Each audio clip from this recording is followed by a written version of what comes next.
Hello and welcome back to another reaction. In this occasion, Avatar: The Last Airbender Season 3 Episode 9. Yes, for my Patreon, obviously last week I couldn't deliver the episode, and I think I owe him an explanation. Um, my stomach hurt, and when I say that, I said it hurt a lot. I couldn't sleep, I couldn't move, and this pain lasted for at least 2 hours. At least 2 hours before I decided to go to the doctor.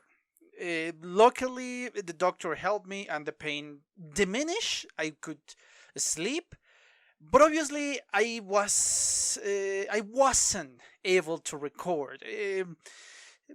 I was tired still because of the medication, and I was in no condition to record or to do almost anything. So yeah, it was a terrible pain. I do know the doctor told me what I have. But honestly, in the moment he told me, I was still in pain, and I have no idea what the hell was that.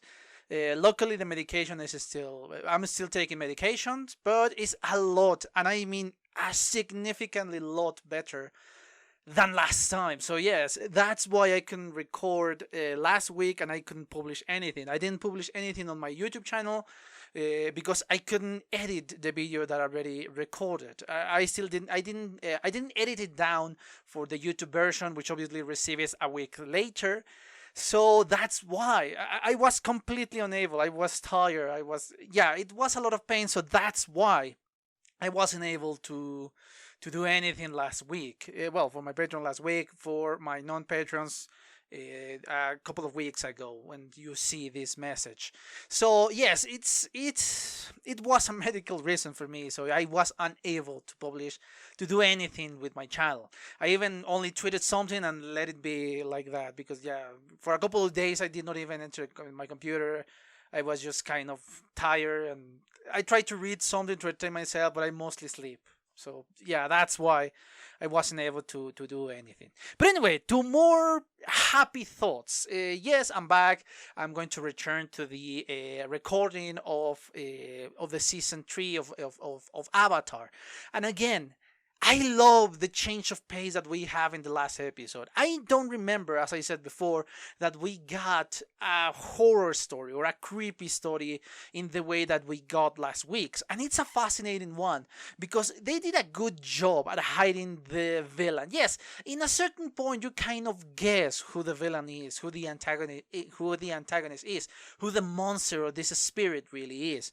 But they did a good job by trying to change the narrative. Oh yes, we're going to make them suspect early on of this girl, but we're going to reveal something more benign. And yes, it was benign. The thing that she has in her treasure chest, it was just a comb.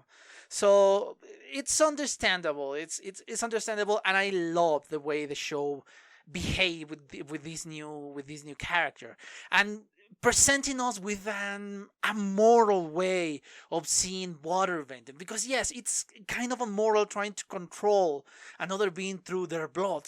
It's kind of creepy. It's not kind of creepy, it's extremely creepy, all the related thing with this old woman, but it's a fascinating way to see if you use it in a more, I don't know, benign way, not being as crazy as this woman with vengeance.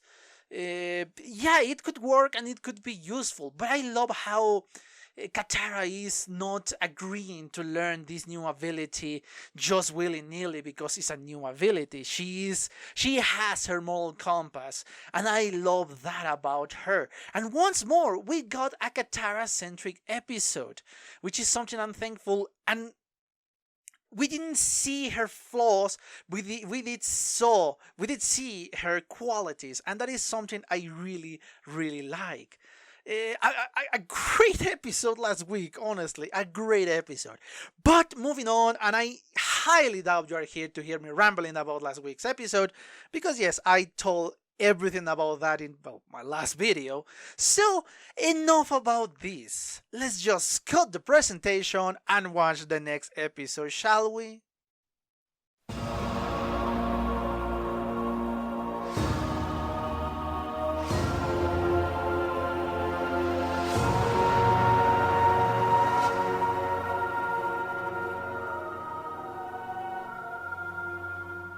Okay, I'm back. I just watched a second time the ninth episode of the series. It's a very interesting one. As I said during the bit of commentary after my reaction, it is an interesting episode.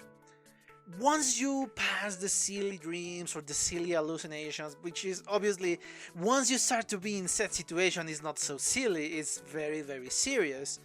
Uh, but yeah, for the show, it's silly, especially the first nightmare that we saw with the Fire Lord Osa in a very grotesque and very, I don't know, a mockery of these evil villains, and obviously the kind of hair that looks like Goku's hair, and the conclusion of the dream, which is obviously ridiculous. And I love how every single dream has kind of their unique aesthetic with Aang especially, and the different style of hair that Aang has in every single dream.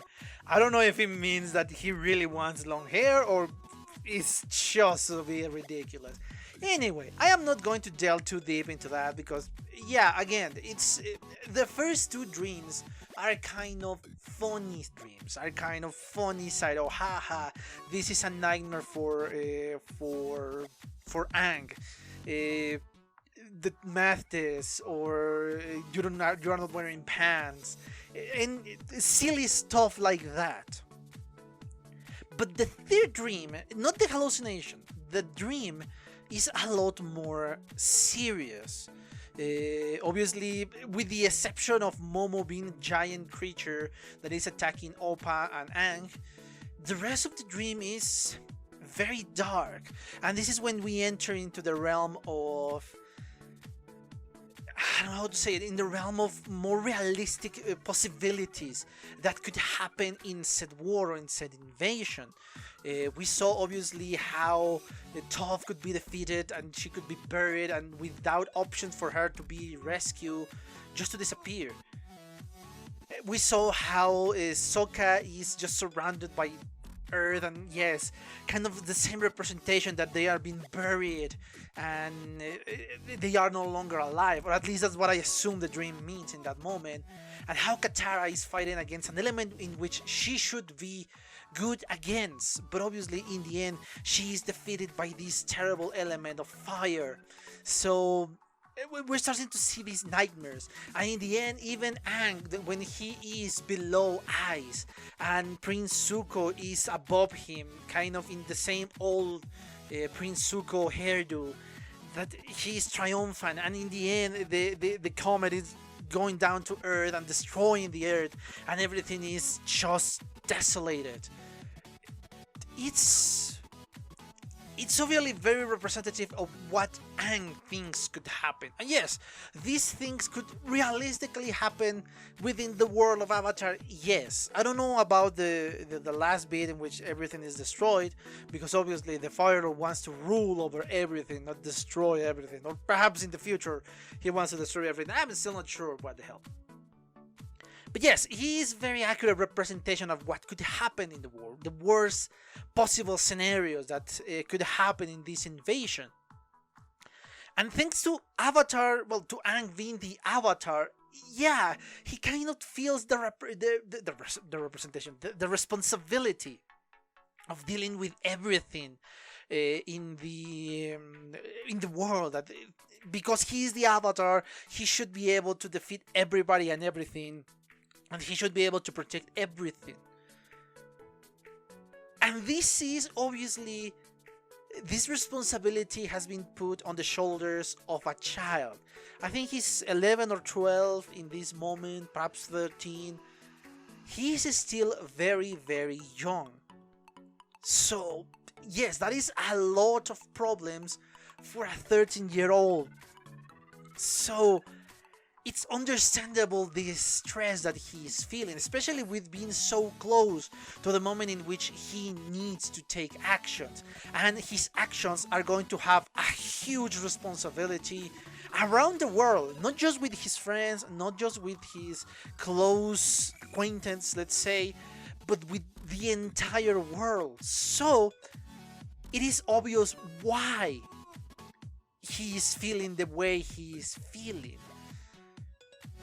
And this is what I meant when we have to see beyond these silly dreams. Because yes, the hallucinations, the dreams were that silly by margins of all, by the fact that we are watching them and we are laughing and saying, "Oh yeah, this is funny." It's silly. But once you pass that moment, you start to see a very stressed Ang, a very stressed boy that has the responsibility of saving the world. That is a lot. That is a lot, and that explains a lot of things. Yes, there are obviously stuff that I was completely surprised, which I should be not. Once he confessed to Katara, once he confessed to Katara, I was, what the hell? This came out of nowhere. I thought we were going to get. I honestly think that we're going to get said confession, that we're going to get something, the relationship between these two. But I honestly claim came out of nowhere. I said, okay, there is nothing here. But once you start to think, oh, this is hallucination, and once you start to see this ugly face of Aang, oh, he's daydreaming, and that makes sense for you. And yes, again, perhaps it's my shipping goggles. I say, oh yes, they are going to confess. I don't know how. I'm 99% sure they're going to confess. I don't see anybody else enter into this realm of possibilities, honestly. But yes, it's silly, it's funny, with the exception of that last, but not the last dream, the dream in which he thought that the invasion went completely wrong. And for a moment, when the Fire Lord appeared, the real Fire Lord, the Fire Lord that we know,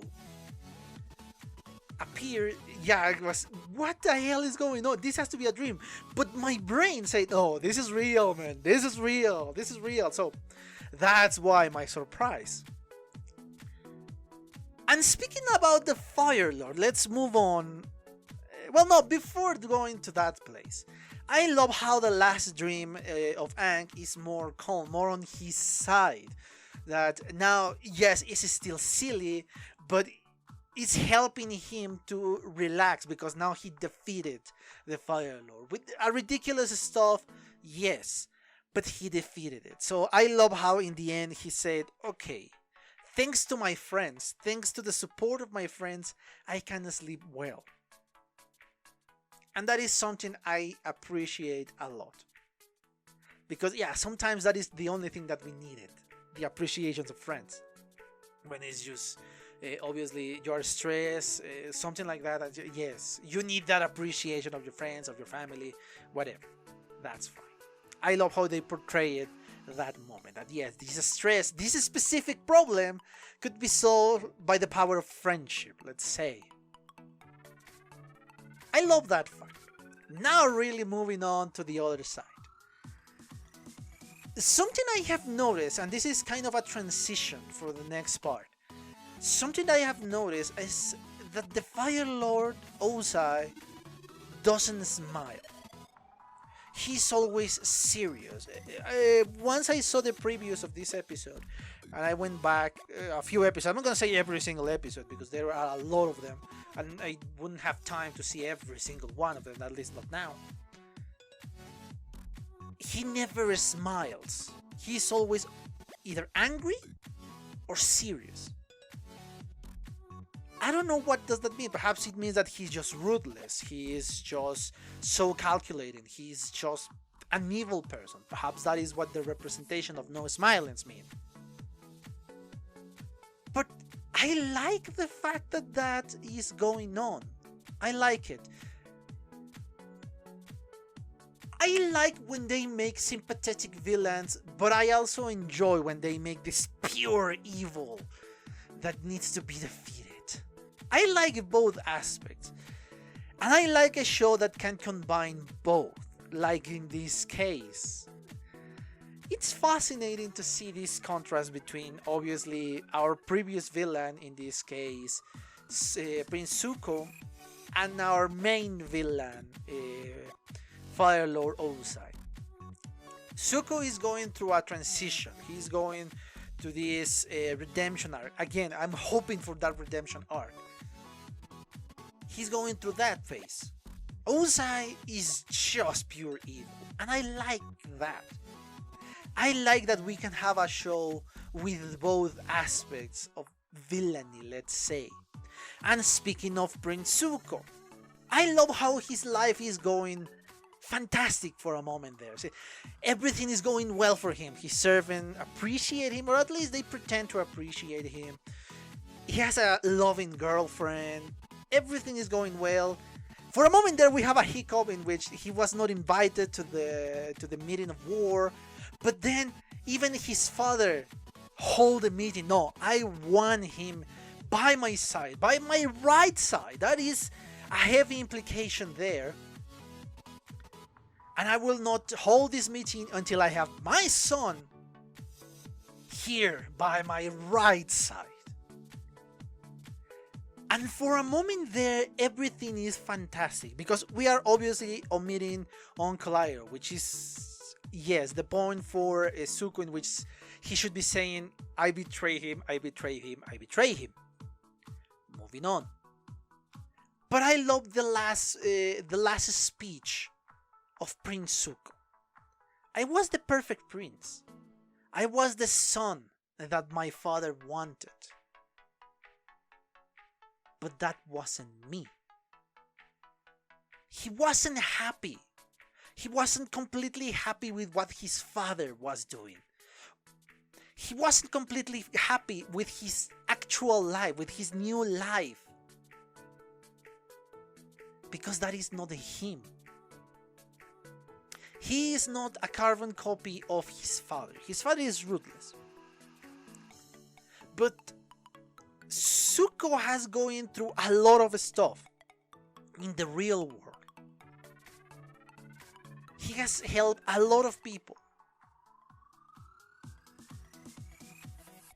And I think now he's starting to understand what is going to happen if he maintains this facade. What if he continues to be this perfect prince that his father could not stop doting about? That, yes, he is my son now, because he is doing exactly what he should be doing. He started to realize that he is going to lose himself if he continues with this life. Because Osai doesn't care, and this is something I've been gathering around by watching Osai act, and by his directly and indirectly, by his actions and the consequences of his actions. He doesn't care about anybody else but himself and his goals. He doesn't appreciate the human side of his servants, generals, admirals, high admirals, and generals. Doesn't matter the high ranking you have, you are just a tool for him to be used. Because in his mind, he is the only important being in the entire world. That is how I see Ozai. If you behave how he expects you to behave, you are fine. You are not going to... Perhaps you are going to be ignored if you're a pleb, or you are going to be appreciated if you are royalty or nobility or close to that rank. That is not how a leader should be. That is how a tyrant is. And I love how they don't straight out say, oh, he is a tyrant. But the show is building up towards that. I love that subtlety in the background, that they don't give you in your face, yes, he is a tyrant. They say, oh, did you know that Lord Ozai is a tyrant? No. They are showing us the consequences of the actions. And that's how we deduce that Ozai is a fucking tyrant. I love that show, and this episode I think is a lot more than the first glance tells you. I love that deep feel. But anyway, yes, I think I exhausted the topic of this one. I hope you enjoy it. Anyway, yes, as always, let me remind you that I have a Patreon, and if you enjoy my videos and want to see them a week before and in full uncut reactions, the link is in the description below. Consider become one of my Patreons. yes, I don't know what I'm thinking, but anyway, yes. If you want to follow me on Twitter, the link is in the description below. Please remember that if you enjoy the video, please give me a thumbs up and consider a subscription to the channel. Anyway, yes, I think that's it. I genuinely enjoyed this episode, and the only thing I have to say is thank you for your attention and see you on the next one. Bye! Okay guys, I hope you enjoyed that video, and if you did, give it a like so the algorithm from YouTube will help me out. And check my other videos, share them, and also why not subscribe to my channel and join this community. And as always, I want to thank you for your attention, your likes, and even your dislikes, your comments, which is something I always look forward to read. And yeah, once more, thanks and see you on the next one.